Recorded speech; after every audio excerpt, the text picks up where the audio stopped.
Olá, bom dia, tudo bem? Espero que sim.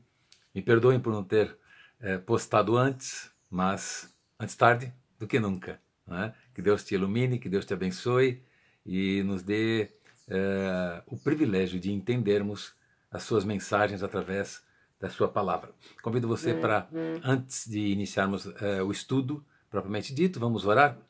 Pai querido, que privilégio é poder estudar e memorizar os teus ensinos através da tua palavra deixada por ti, através dos seus apóstolos, dos teus santos que escreveram, Senhor, iluminados pelo teu santo e bom Espírito. Muito obrigado, vem estar conosco esta manhã.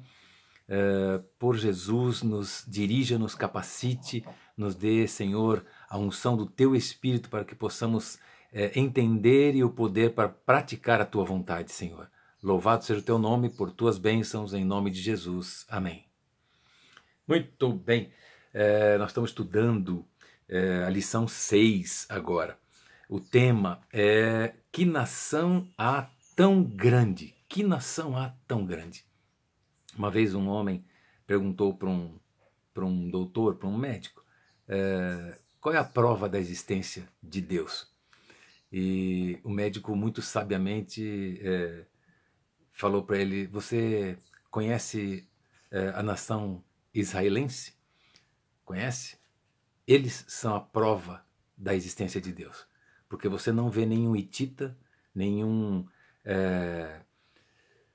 aquele povo que era inimigo, né? Os filisteus, você não vê nenhum babilônio. Você conhece algum babilônio? Mas você deve conhecer algum israelense. Então, essa nação, ela foi idealizada por Deus. Saíram fora, se desviaram sim, mas permanecem até hoje. Então, essa nação, aqui diz assim, ó, Deuteronômio 4:8, e que grande nação há que tenha estatutos e juízos tão justos como toda esta lei que hoje lhes proponho. Deus propôs a lei e deu a eles todo o entendimento da verdade a respeito dele, de Deus. E era para que eles pudessem estar levando como primogênitos, levando essa mensagem a todos os outros irmãos da terra.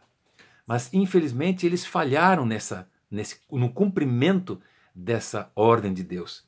Mas eles nem por isso foram rejeitados. Nem eles e nem você e eu.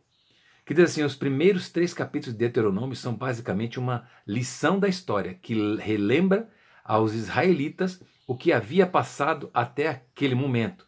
No capítulo 4, a lição assume um tom de sermão. Essa lição que nós estamos estudando, recontar os eventos, não tinha apenas o objetivo de relembrar a história. Em vez disso, servia a um propósito. Qual é? Mostrar-lhes o poder e a graça divina atuando entre o povo e a certeza de que, embora falhassem, viu, o Senhor ainda honraria sua aliança com eles. Deus é maravilhoso. Embora nós falhemos, embora nós não cumpramos aquilo que Ele pede e ordena para nós, ainda assim, Ele é fiel. Ele cumpre essa aliança dele. Portanto, nós somos instados por Ele para fazer o mesmo, devolver a Ele a adoração, o louvor e a obediência a Ele devidos. O capítulo 4 começa com a expressão hebraica wiatá, uma conjunção e um verbo. Né? O que quer dizer isso? Que pode ser traduzido como e agora, então, nesse momento. Né? Eles tinham acabado de revisar sua história recente, um lembrete do que Deus tinha feito para trazê-los àquele ponto. Toda a história no passado até aquele ponto. Eles tinham acabado de relembrar isso. Moisés fez isso a eles. Assim, e agora, Moisés fala, eles deviam fazer o que Deus lhes pedia para fazer. Você quer ver essa passagem aí? Está lá em Deuteronômio capítulo 10, verso 12. Pega lá, faça um exercício aí. É por isso que o primeiro verbo que aparece após o então agora é chamar. Lembra que nós estudamos no passado? O mesmo verbo e na mesma forma usado no início da oração, shema. Então é chamar e shema, que significa ouvir. obedecer. Obedecer, um verbo repetido em todo o livro. Então, diz ele, agora, Israel, por causa do que fiz a vocês, vocês devem obedecer a isso, isso, isso e aquilo. Então, Deus nos chama à obediência. Ainda que sejamos falhos ou tenhamos falhado, Ele nos chama novamente à obediência. Por quê? Porque Ele é maravilhoso, Ele é longânimo, Ele deseja que você seja salvo para a eternidade, que você viva e veja o que nós muitas vezes, muitas deixamos de fazer para honrá-lo e para glorificá-lo. Vamos lá para domingo agora, vamos estudar sábado e domingo. Não acrescentem nem diminuam. Quando Deus ele dá algumas leis e ordens, Ele não precisa que nós acrescentemos alguma coisa ou tiremos alguma coisa. Mas a raça humana, através da influência de Satanás, que deseja alterar a lei de Deus, ela faz isso. No decorrer da história nós vemos isso. Deuteronômio 4, 1 e 2, que aviso específico o Senhor deu ao povo israelita em relação aos seus dele estatutos e juízos, né? E por que foram alertados disso de imediato? Deus já sabia o que ia acontecer, já sabia o que estava proposto no coração daquele que foi expulso do céu, lembra? Vamos ver lá, Deuteronômio capítulo 4, 1 e 2, está aqui, ó, bem fácil de a gente abrir. Deuteronômios capítulo 4, 1 e 2. Agora, pois, ó Israel, ouve os estatutos e os juízos que eu vos ensino, para os cumprirdes, para que vivais e entreis e possuais a terra que o Senhor, Deus de vossos pais, vos dá.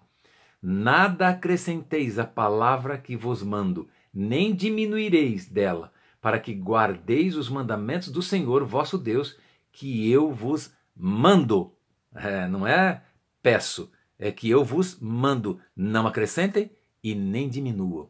Que coisa mais clara do que essa não tem, né? Então, o povo estava entrando, tomando posse da terra, mas não era para acrescentar, nem para tirar, e sim para obedecer o que Deus estava falando para eles, né? O Senhor disse a eles que cumprissem os estatutos e os juízos e que não acrescentassem nem diminuíssem nada à sua palavra. Por quê? Por que ele fez isso? Afinal, por que alguém iria querer mudar a lei de Deus, não é verdade? Quem deseja mudar a lei de Deus? Nós sabemos a resposta. Nós sabemos. Satanás tem sido perseverante e infatigável em seus esforços para levar avante a obra que começou no céu. Lembra? Apocalipse capítulo 12. Você lê o capítulo 12 e você vai entender o que ocorreu no céu. E esse anjo caído, ele deseja se contrapor, ele se contrapõe a tudo que Deus fala. E quando Deus falou para o povo guardar os mandamentos, obviamente ele falou, não queria que isso acontecesse, não é? Mudar a lei de Deus tem tido êxito, o inimigo tem tido êxito em levar o mundo a crer na teoria que ele apresentou no céu antes de sua queda. Qual foi essa teoria? De que a lei de Deus era defeituosa e necessitava ser revisada. Vejam, ele se arrogou o direito de se colocar no lugar de Deus e falar, olha, sua lei não é boa não, Senhor, não dá. Tem que ser mudada. Grande parte da professa igreja cristã, por sua atitude, se não por suas palavras até, mostra que aceitou o mesmo erro que Satanás. Está lá em Mensagens Escolhidas, verso 2, página 107, a serva do Senhor fala isso. Que Deus nos guarde, né? Ao observarmos a história do antigo Israel, notamos que em muitos aspectos eles tiveram problemas por ignorar certos preceitos da lei, o que na prática seria o mesmo que retirar algo dela, como também por lhe acrescentar, no sentido de introduzir práticas não especificadas nela e que, de fato, os levaram à sua transgressão. O povo ou ignorava, não praticava, ou acrescentava alguma coisa. Meu Pai, por que, Senhor? Mateus capítulo 15, 1 a 9, ele nos dá uma ideia em outro contexto, mas uma ideia do que Deus está falando aqui. Moisés advertiu os israelitas, né? Vamos dar uma olhada lá? Mateus 15, 1 a 9. É importante que nós leiamos a palavra de Deus, né? Mateus 15, 1 a 9. Eu estava nele e acabei tirando, mas Mateus capítulo 15, 1 a 9. Então vieram de Jerusalém a Jesus alguns fariseus e escribas e perguntaram: por que transgridem os teus discípulos a tradição dos anciãos? Presta atenção nessa palavra, tradição. Pois não lavam as mãos quando comem. Ele, porém, lhes respondeu com uma pergunta: por que transgredis vós também o mandamento de Deus por causa da vossa tradição? Tradição não é mandamento, não é?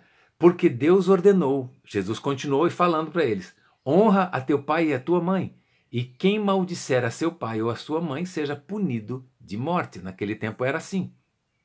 Mas vós dizeis, disse Jesus, se alguém disser a seu pai ou a sua mãe, é oferta ao Senhor aquilo que poderia aproveitar de mim, ou seja, o pai e a mãe tinham direito sobre os filhos, e os filhos tinham que pagar, tinham que devolver aos pais. Mas ao invés de fazer isso, por ganância, eles falavam: nós vamos dar para Deus e não vamos dar para você, e nós estamos livres da condenação por conta disso. É isso.